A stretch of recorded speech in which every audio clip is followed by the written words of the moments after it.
Alkitab mengatakan, berilah perpuluhanmu ke dalam gudang keuangan rumah Tuhan. Tapi orang karismatik mengatakan, engkau kalau berikan berpuluh, Tuhan akan memberikan 10 kali lipat ganda. Itu membalikkan Alkitab. Itu salah. Menurut Bapak, apa kelemahan mendasar dari aliran karismatik? Karismatik mempunyai kelemahan paling besar, doktrin wahyu. Karena mereka mengatakan, aku mendapatkan wahyu dari Tuhan. Kalau demikian, berarti kitab suci tidak cukup. Saudara-saudara, Advent dan Saksi Yehova, Mormon, dan Christian Science, ini disebut keempat bidat yang berasal dari Amerika. The 4 major cults started from United States.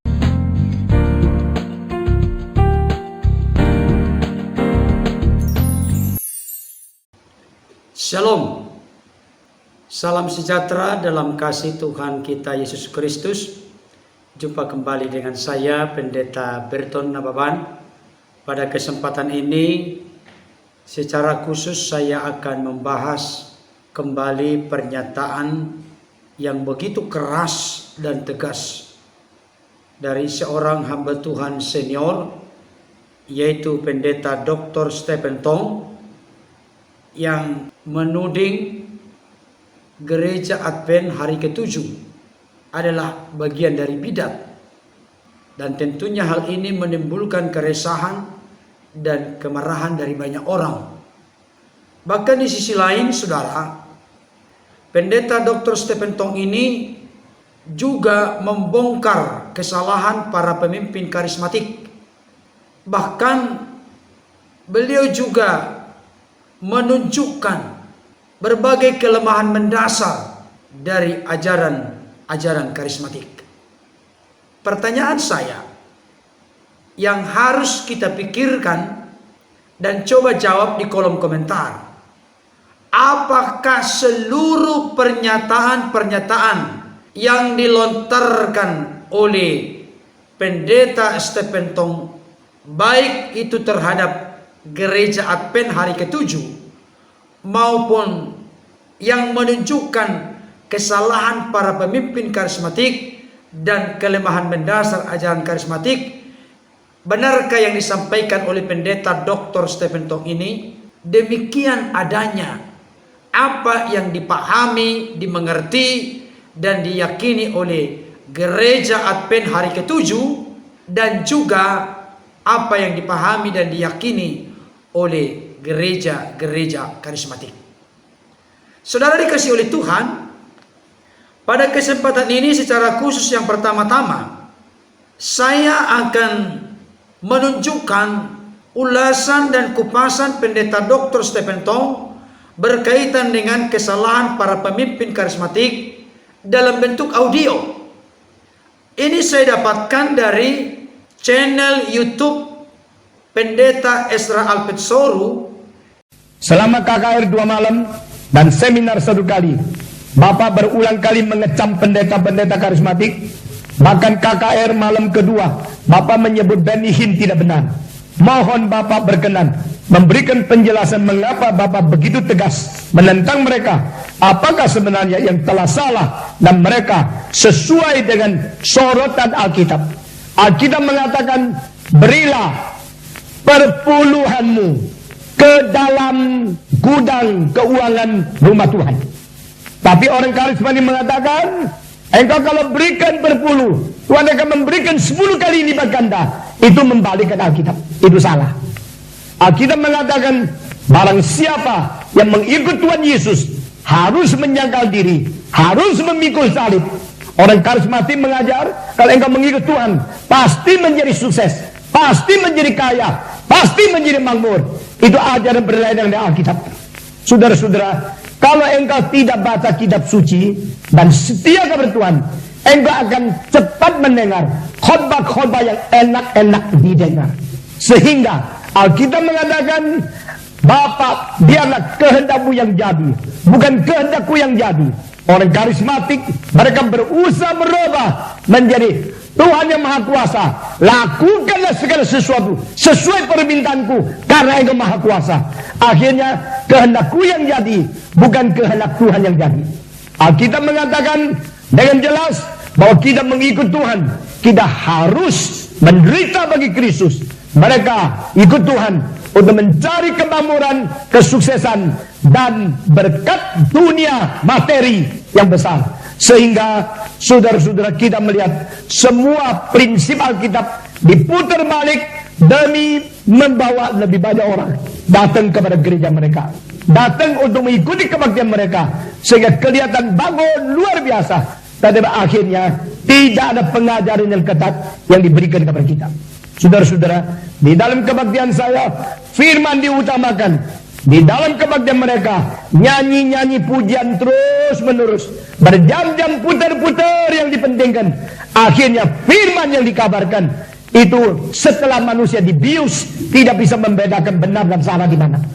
Saudara-saudara, gereja kalau tidak mau dibangunkan, tidak mau dengar baik-baik saya, tidak mau kembali kepada firman, hari depan gereja suram dan gelap luar biasa. Dan bukan saja demikian, banyak pemimpin-pemimpin gereja karismatik, gereja injili yang tidak berbobot dan setia kepada Tuhan. Karakternya sangat tidak bisa dihindarkan dari berdua hal: cinta uang dan seks yang tidak bertanggung jawab. Saudara-saudara, itu sebab beberapa pemimpin-pemimpin besar yang gerakan itu akhirnya ternyata hidup berzina dan hidup tidak sehat keuangan. Dan saudara-saudara, semua organisasi Kristen, semua pendeta-pendeta, semua gereja yang ketuanya pendiri, bendahara nyonyanya, sekretaris anaknya, engkau jangan mengikuti. Karena itu berusaha menipu uang gereja menjadi milik pribadi. Saudara-saudara, di dalam gereja saya pendiri, dan saya memerintahkan keluarga saya tidak boleh pegang uang. Nyonya saya, anak saya tidak boleh masuk kamar untuk hitung persembahan, karena saya hamba Tuhan. Keuangan serahkan kepada majelis yang setia dan sungguh-sungguh bertanggung jawab, catat semua. Dan keluarga saya tidak boleh ikut campur uang. Saudara-saudara, dengan demikian kita boleh sungguh-sungguh jujur menjadi hamba Tuhan, dan kita boleh sungguh-sungguh setia dalam keuangan. Dan baik di dalam pernikahan, di dalam keluarga, kita harus hidup suci, maka boleh menjadi wakil Tuhan di dalam dunia ini. Yang kedua, dalam judul video yang diunggah oleh channel YouTube Pendeta Ezra Alfred Soru ini dibuat dalam bentuk pertanyaan. Apakah kelemahan mendasar ajaran karismatik? Tentunya semuanya itu menurut Pendeta Dr. Stephen Tong. Menurut Bapak, apa kelemahan mendasar dari aliran karismatik? Karismatik mempunyai kelemahan paling besar, doktrin wahyu. Karena mereka mengatakan, aku mendapatkan wahyu dari Tuhan. Kalau demikian, berarti kitab suci tidak cukup. Saudara-saudara, kalau setiap orang Kristen dapat wahyu baru dari Tuhan, maka berarti kekristenan bisa menjadi beribu-ribu macam, karena tidak ada patokan lagi. Itu bahaya paling besar. Maka kalau mereka mengkabarkan sesuatu berdasarkan pengalaman mereka pribadi, Tuhan berkata kepadaku, tanya dia, kalau begini di mana kitab suci? Di mana kedudukan kitab suci? Kalau kitab suci lebih rendah daripada pengalamanmu, apa berarti apa yang kau alami di mimpimu, firman yang Tuhan berikan kepada engkau melebihi daripada nabi dan rasul? Dia sulit menjawab. Dia bilang tidak. Kalau gini saya tanya, apakah firman yang kau terima sama kitab suci setara? Kalau setara, kenapa engkau tidak mengajar kitab suci, mengajarkan mimpimu? Kalau engkau mengajar mimpimu lebih tinggi, kitab suci kau apain? Kalau kitab suci lebih tinggi, kenapa mesti mendengar pengalamanmu? Dan ini semua mengenai wahyu, doktrin wahyu. Orang-orang Kristen yang sejati menganggap wahyu Allah melalui nabi di perjanjian lama dan melalui rasul di perjanjian baru sudah sempurna. Amin. Sehingga tidak perlu tambahan lagi. Siapa menambah kitab suci, dia berdosa. Siapa mengurangi kitab suci, dia berdosa. Karena kitab suci mencatat segala sesuatu mengenai hidup rohani, mengenai beribadah, sudah semua tertulis di dalamnya. Itu sebab gereja harus mencintai kitab suci, memelihara wibawa kitab suci, mentaati seluruh perintah kitab suci, sampai dunia kiamat menjadi orang Kristen yang setia.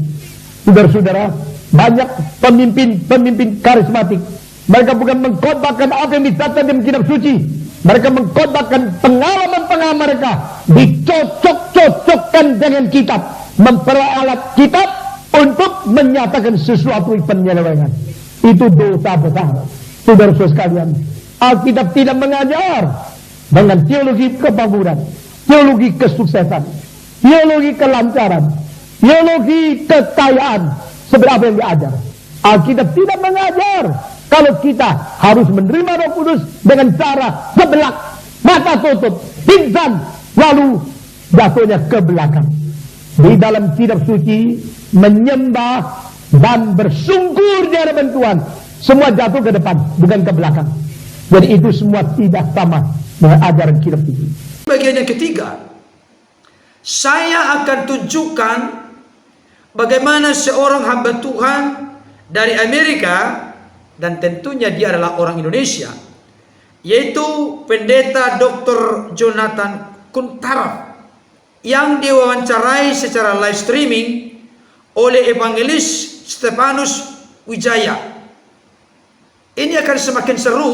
Nanti ada cuplikan-cuplikan dari ulasan Pendeta Dr. Stephen Tong, dan itu kemudian akan ditanggapi oleh Pendeta Dr. Jonathan Kuntaraf secara telak.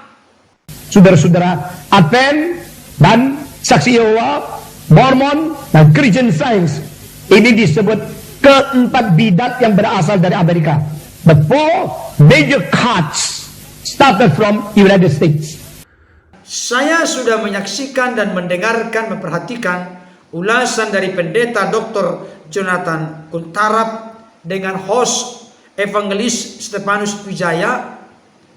Kekeliruan dan kesalahan yang dilakukan oleh Pendeta Dr. Stephen Tong benar-benar dibongkar habis oleh Pendeta Dr. Jonathan Kuntaraf. Oleh karena itu, mari kita saksikan tayangan berikut ini sampai tuntas supaya tidak membawa kita kepada sebuah gagal paham. Kali ini saya akan mempresentasikan sebuah video dalam bentuk wawancara saya secara live streaming dengan Pendeta Dr. Jonathan Kuntaraf untuk menjawab khotbah Pendeta Dr. Stephen Tong. Di dalam khotbah Pendeta Dr. Stephen Tong, dalam video yang beredar, beliau menyebutkan dalam khotbahnya berbagai aliran agama Kristen. Disebutkan ada 4 aliran agama Kristen yang disebut bidat, yaitu Gereja Saksi Yehova, Mormon, Christian Science, dan yang keempat adalah Gereja Masehi Advent Hari ke-7. Pernyataan beliau ini menimbulkan keresahan dan bahkan ada yang marah dengan statement beliau. Nah, pada kesempatan ini, dalam suasana kita mengalami wabah virus corona, saya akan mengadakan live streaming, wawancara live streaming dengan Pendeta Dr. Jonathan Kuntaraf. Shalom Pak Pendeta. Shalom Evangelis Stefanus dan shalom pemirsa yang berbahagia. Beliau sekarang Pendeta Kuntaraf ini ada di North Carolina, Amerika Serikat. Nah, saya ingin bertanya, Pak Pendeta, apakah Pendeta kenal dengan Pendeta Dr. Stephen Tong? Ya, umumnya kita mengenal akan nama daripada Pendeta Dr. Stephen Tong. Bukankah beliau seorang yang sangat ternama sekali? Dan kita merasa senang bahwa beliau adalah seorang yang mempunyai banyak pengalaman dan sudah mengabarkan Injil untuk puluhan tahun. Dan kita hargai akan pekerjaannya selama ini. Dan saya sendiri pernah mendengar akan khotbahnya pada saat di Washington DC. Saya sempat jabat tangan dengan beliau, tapi mungkin beliau tidak kenal, kecuali mungkin beliau mendengar TVRI, misalnya Mimbar Agama Advent atau Indovision dari waktu ke waktu, saya tidak tahu. Namun saya kenal nama beliau yang sangat ternama tersebut. Nah, Pendeta, Mungkin di tengah kesibukan pendeta, apakah pendeta pernah menyaksikan video beliau dengan judul khotbahnya berbagai aliran agama? Di situ beliau menyebutkan ada kata bidat. Saudara-saudara, Advent dan Saksi Yehova, Mormon dan Christian Science, ini disebut keempat bidat yang berasal dari Amerika. The four major cults started from United States. Saya ingin bertanya kepada pendeta, apa arti bidat, Pak Pendeta? Ya, saya dengar mengenai video tersebut dan saya lihat bahwa ini sudah diunggah lebih kurang 6 tahun yang lalu. Dengan demikian sudah banyak orang yang telah membaca atau mendengar akan video tersebut. Dan dengan sendirinya kita masing-masing menyadari bahwa beliau nampaknya menyebutkan akan 4 gereja yang disebut bidat, ya. Dan untuk itu saya tidak bisa berbicara apa-apa mengenai 3 bidat yang lain, tetapi saya ingin disebutkan mengenai gereja Masehi Advent hari ke-7. Atau paling sedikit saya bisa berikan definisi daripada bidat itu sendiri. Sesuai dengan apa yang saya dapatkan dari buku Kamus Besar Bahasa Indonesia Purwadarminta, maka apa yang disebut dengan bidat adalah kelompok golongan yang mempunyai kepercayaan atau pandangan yang sama, yang berbeda dari pandangan agama yang lebih lazim yang diterima oleh para penganut agama tersebut. Jadi kalau ada sesuatu perkara yang baru, maka banyak sekali orang yang menganggap bahwa itu adalah sesuatu perkara yang aneh, maka dianggaplah bidat, atau sering juga disebutkan dulu itu nama sekte, ya. Dan kalau berbicara tentang sekte, kita bisa dapatkan terdapat di dalam Alkitab. Misalnya di dalam buku Kisah 24 ayat yang ke-5 disebutkan, telah nyata kepada kami bahwa orang ini adalah penyakit sampar, seorang yang menimbulkan kekacauan di antara semua orang Yahudi di seluruh dunia yang beradab, dan bahwa ia adalah seorang tokoh dari sekte orang Nasrani. Nah, kenapa disebutkan orang Nasrani adalah sekte? Rupanya ada sesuatu yang baru, maka mereka dianggaplah sebagai suatu sekte. Tetapi sesudah gereja itu berkembang, kemudian kita dapatkan satu gereja universal yang disebut Katolik, maka itu tidak lagi disebut sekte. Misalnya kita sebutkan adalah gereja Katolik, ya. Kemudian dari gereja Katolik muncullah gereja Protestan. Waktu munculnya gereja Protestan itu pun disebut sebagai suatu sekte. Tetapi apa yang terjadi adalah bahwa sesudah itu berkembang, maka menjadi satu gereja Protestan yang besar dengan keanggotaan yang ratusan juta orang. Kemudian kita bisa dapatkan juga bahwa ada kelompok-kelompok yang muncul dari gereja Protestan, misalnya gereja Baptis atau gereja Metodis. Pada saat mereka itu timbul, maka disebut sebagai sekte atau bidat, atau dalam bahasa Inggris disebut cult, ya. Nah, demikian juga dengan gereja Advent, pada saat muncul itu maka disebutlah sebagai satu bidat. Tetapi kalau kita lihat, kalau gereja itu sudah berkembang dengan pesat sekali, dengan banyak sekali keanggotaannya, misalnya gereja Advent sudah muncul lebih kurang 157 tahun, maka tidak lagi disebut sebagai suatu bidat ataupun cult. Tetapi satu istilah yang biasa digunakan adalah denominasi. Dan kita mengetahui bahwa banyak sekali informasi yang menunjukkan bahwa gereja Masehi Advent ke-7 adalah satu denominasi. Terima kasih pendeta. Jadi kalau begitu, apa pandangan dunia Kristen terhadap gereja Advent? Apakah pernyataan pendeta Stephen Tong itu adalah pernyataan pribadinya saja? Mungkin pendeta bisa jelaskan pandangan dunia Kristen tentang gereja Masehi Advent hari ke-7, pendeta. Mengapa gereja Advent disebut bidat? Mungkin dalam hal ini saya ingin berikan informasi apakah bagaimana pandangan daripada orang Kristen yang lain. Nah, pada tahun 1955 ada seorang yang bernama Martin atau Walter Martin. Nah, Walter Martin pada saat di sekolah, dia sudah mengadakan penelitian berbagai macam cult ataupun yang disebut bidat tadi. Kemudian dia katakan sudah dia menjadi salah satu editor dari Trinity Magazine. Kemudian beliau mulailah menuliskan dan coba mengadakan penelitian. Maka beliau mengadakan kunjungan kepada semua kantor-kantor pusat, termasuk kantor pusat dari gereja Masehi Advent hari ke-7, untuk coba mengadakan penelitian, sebab beliau mempunyai suatu tujuan untuk menulis sebuah buku yang disebut The Kingdom of Cult, yaitu kerajaan daripada ini bidat-bidat. Kemudian waktu mengadakan penelitian di Gereja Masih Advent hari ke-7, maksudnya kantor pusat Gereja Masih Advent hari ke-7 yang berada di Tacoma Park, Washington DC pada waktu itu, maka dia katakan, sesudah bertanya-tanya, oh ini Gereja Advent tidak bisa disebut cult, ini tidak bisa disebut bidat, tetapi ini adalah denominasi. Kemudian dia mengadakan penelitian, akhirnya dia menuliskan sebuah buku yang berjudul The Kingdom of Cult. Dan kalau kita lihat kepada buku ini yang terdiri dari 20 pasal, ternyata dalam buku ini sama sekali tidak disebutkan akan Gereja Masihi Advent hari ke-7 sebagai bidat. Tetapi gereja-gereja yang lain, termasuk 3 yang tadi yang disebutkan oleh pendeta Stephen Tong itu, maka beliau mengatakan, artinya penulis buku ini katakan bahwa itu adalah bidat. Kemudian juga dengan yang lain yang saya tidak mau sebutkan namanya, ada 20 gereja Masihi hari ke-7 tidak masuk di sana. Kemudian apa yang terjadi? Maka Walter Martin akhirnya dia mengadakan satu penelitian lebih lanjut tentang gereja Advent dan menuliskan sebuah buku. Dan apakah bukunya?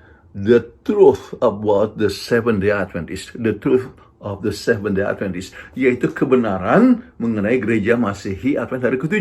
Dan dia membahas secara jelas sekali akan ajaran-ajaran daripada Gereja Masihi Advent hari ke-7 yang menyebabkan tidak bisa Gereja Masihi Advent hari ke-7 itu disebut sebagai satu cult, melainkan satu denominasi. Nah, bagaimana dengan keadaan di Indonesia? Ya, pendeta Stephen Tong kebetulan dia tinggal di Indonesia dan mungkin beliau membaca akan berbagai macam sumber, dan salah satu sumber yang dituliskan oleh Dr. Furkel, seorang misioneri tahun 1960-an dari Belanda. Kemudian beliau akhirnya pulang ke Belanda, bertugas sebagai dosen di Free University di Amsterdam. Kemudian ini Dr. Furkel dalam bukunya menyebutkan tentang Gereja Masihi Advent hari ke-7 adalah salah satu sekte. Nah, saya bertemu dengan beliau tahun 1978-1979 di Andrews University, Michigan, dan beliau tidak menunjukkan bahwa Gereja Masihi Advent hari ke-7 adalah sebagai satu cult lagi. Beliau berkunjung dan kami mengadakan pembicaraan bersama-sama dan sebagainya. Nah, masalahnya, beliau sudah meninggal, buku itu dipakai di Indonesia, buku Etika Kristen, dan banyak tersebar kemana-mana, bahkan menjadi textbook di sekolah tinggi teologi ya. Dan akibatnya orang mempunyai pemikiran, oh ini Gereja Advent ini adalah sekte atau bidat. Tetapi saudara-saudara sekalian, kalau saja membuka saja Wikipedia, maka kita bisa dapatkan di situ tentang berbagai macam denominasi, misalnya 10 denominasi yang terbesar di dunia. Termasuk di situ adalah Gereja Masihi Advent hari ke-7. Banyak denominasi adalah bergerak hanya per negara, tetapi yang menyeluruh secara dunia, dikatakan yang nomor 1 adalah Gereja Pantekosta, dan yang kedua adalah Gereja Masihi Advent hari ke-7. Itu adalah perkembangan yang tercepat di seluruh dunia. Jadi kalau begitu, sangat sukar untuk mengakui atau menerima kenyataan bahwa sebetulnya Gereja Masihi Advent hari ke-7 bukan lagi suatu sekte, tetapi merupakan satu denominasi. Oleh sebab Wikipedia ataupun banyak pelopor-pelopor dunia Kristen sekarang ini menganggap bahwa Gereja Masihi Advent hari ke-7 adalah sebuah denominasi. Wah, terima kasih pendeta. Makin jelas, berarti dunia Kristen tidak mengatakan Gereja Advent itu sebagai bidat. Justru mereka menyokong Gereja Advent itu adalah yang sesuai dengan ajaran Alkitab. Berarti video yang beredar tentang pendeta Dr. Stephen Tong ini ada masalah. Terus terang Pak Pendeta, sekarang juga ada banyak masalah pernyataan-pernyataan beliau ini tentang gereja-gereja lain, bukan hanya kepada Advent saja. Mungkin pendeta bisa memberikan pendapat, apa yang pendeta lihat yang paling bermasalah dalam video pendeta Dr. Stephen Tong ini? Saya lihat bahwa tidak menggambarkan Injil. Kalau khotbah itu adalah kabarkan Injil, bukan? Itu adalah kabar baik, ya. Kita satu hal yang dapat mengangkat kerohanian kita, dan itu adalah satu hal yang sangat penting sekali bahwa kita memberikan kabar baik. Oleh sebab kasih Allah yang demikian besar kepada kita semua, maka Yesus telah datang ke dunia ini. Itulah yang kita harus kabarkan kepada dunia. Jadi masalah yang melihat akan khotbah tersebut hanya membahas mengenai masalah aliran agama. Saya tidak melihat Injil di situ. Yang kedua, Saya tidak lihat isinya yang akurat. Data-data yang digunakan adalah tidak benar, dan kita akan bahas benar. Kemudian penjelasan yang salah, yang menyebutkan ajaran Advent yang tidak benar, yang tidak sesuai dengan ajaran Advent itu sendiri. Ya. Kemudian yang disebutkan, dia tersebut memberikan kategori yang boleh dikatakan ketinggalan zaman. Saya hargai ya pendeta Dr. Stephen Tong yang telah bertugas atau melayani puluhan tahun, mungkin 50 tahun lebih ya. Sebab saya sendiri pun sebagai pelayan berkhotbah untuk 44 tahun sebelum pensiun 5 tahun yang lalu. Nah, dengan demikian kita hargai kan pelayanannya. Namun kita mengharapkan bahwa khotbah tersebut mempunyai informasi yang up to date. Itulah yang kita harapkan. Ya, mungkin ini satu templaka juga bagi beliau pendeta, oleh sebab mungkin faktor usia, faktor umur, makin tua, jadi bukan berinjil, tapi lebih menyerang kepada individu-individu dan gereja-gereja tertentu. Nah, sebagai contoh pendeta, di dalam video tersebut juga dan pernyataan-pernyataan beliau ada menyebutkan gereja Masehi Akad dari ke-7 ini adalah mengikuti ajaran William Miller yang melakukan nubuatan yang salah.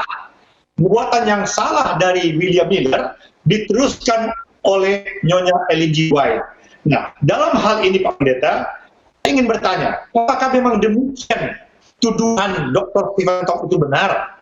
Ia menyatakan William Miller menubuat yang salah dan diteruskan oleh Nyonya Ellen G. White. Mungkin Pendeta bisa jelaskan. Adventisme mulai dari Miller, akhirnya di dalam kelompok PA-nya yang gagal membuktikan nubuat dia. Hasil seorang wanita, Mrs. White, meneruskan nubuat seperti itu. Karena Miller mengatakan 1883, tanggal berapa? Bulan Agustus, Yesus datang kembali. Akhirnya mereka jual rumah, jual ruko, jual tokonya, jual usahanya, tunggu di bukit sampai malam Yesus tidak datang. Maka pendeta Miller mengatakan, saya hitung salah, kurang 1 tahun. Adalah tahun depan, mereka tunggu lagi 1 tahun, Yesus tetap tidak datang. Miller mengatakan, saya mengaku salah, dia mundur. Tetapi anggota satu yang namanya Mrs. White, yang dari kecil histeria, dia mengatakan, saya teruskan. Dan dia akhirnya menemukan Adventisme yang sekarang disebut orang-orang gereja Advent. Ya, kita sudah mendengar akan video tersebut. Dengan sendirinya video itu mempunyai suatu masalah, dan saya ingin katakan ada beberapa masalah daripada video tersebut. Yang pertama, pendeta Stephen Tong menyebutkan William Miller, ya, dia bernubuat. Padahal dia tidak bernubuat. William Miller itu hanya menginterpretasikan akan sebuah nubuatan, yaitu nubuatan daripada Daniel pasal 8 ayat 14 tentang nubuatan 2300 pagi dan petang, dan itu kapan akhirnya berakhir. Jadi itu adalah satu interpretasi daripada nubuatan. Ini beliau bukan nabi, itulah sebabnya dia tidak bisa disebut bernubuat. Jadi itu kesalahan yang pertama yang saya lihat. Yang kedua adalah pendeta Stephen Tong kurang teliti, ya, mungkin juga tergesa-gesa untuk menyebutkannya. Beliau menyebutkan bahwa William Miller mengatakan bahwa Yesus itu akan datang tahun 1883. Oleh sebab tidak datang pada waktu itu, maka beliau mengatakan bahwa gereja Masehi hari ke-7, artinya gereja Advent mengajarkan, atau William Miller mengajarkan bahwa Yesus itu akan datang pada tahun 1884. Ini adalah satu keterangan yang salah, ya. Kenapa? Sebab yang disebutkan oleh William Miller adalah tahun 1843. Waktu William Miller ternyata keterangannya itu salah, kemudian akhirnya dikhotbahkan kembali oleh William Miller setahun kemudian bahwa Yesus akan datang, yaitu tahun 1844. Jadi bedanya 40 tahun daripada apa yang dikatakan oleh pendeta Stephen Tong. Jadi kembali masalahnya adalah tidak akurat. Kemudian ternyata bahwa William Miller juga adalah seorang baptis, ya. Kemudian Ellen G. White adalah seorang dari gereja Metodis, dan pada saat itu mereka beramai-ramai menunggu kedatangan Yesus yang kedua kali, diharapkan datang tahun 1884. Dan William Miller tidak pernah menjadi pemimpin dari gereja Masehi Advent hari ke-7. Beliau tidak pernah memeliharakan hari Sabat misalnya, dan sampai mati beliau sudah begitu kecewa dan tidak lagi mau ikut bergabung dan ikut kumpulan-kumpulan yang lain. Nah, dengan demikian, maka pembahasan itu bukanlah sesuatu pembahasan yang akurat, kemudian keterangannya saya sebutkan itu adalah tidak tepat. Oleh sebab memang gereja Masehi Advent ke-7 tidak pernah dipimpin oleh William Miller. Kemudian muncul Ellen G. White yang salah satu daripada orang yang menunggu kedatangan Tuhan pada waktu itu, dan waktu itu ada lebih kurang 100.000 orang yang menunggu kedatangan Yesus, dan dari 100.000 itu ada lebih kurang 50 orang yang menekuni dan belajar Alkitab dan akhirnya mendapatkan suatu pemecahan. Apa yang dimaksudkan dengan 1844 bukan kedatangan Yesus, tetapi memulainya suatu pekerjaan daripada Yesus di bilik yang Maha Kudus di surga.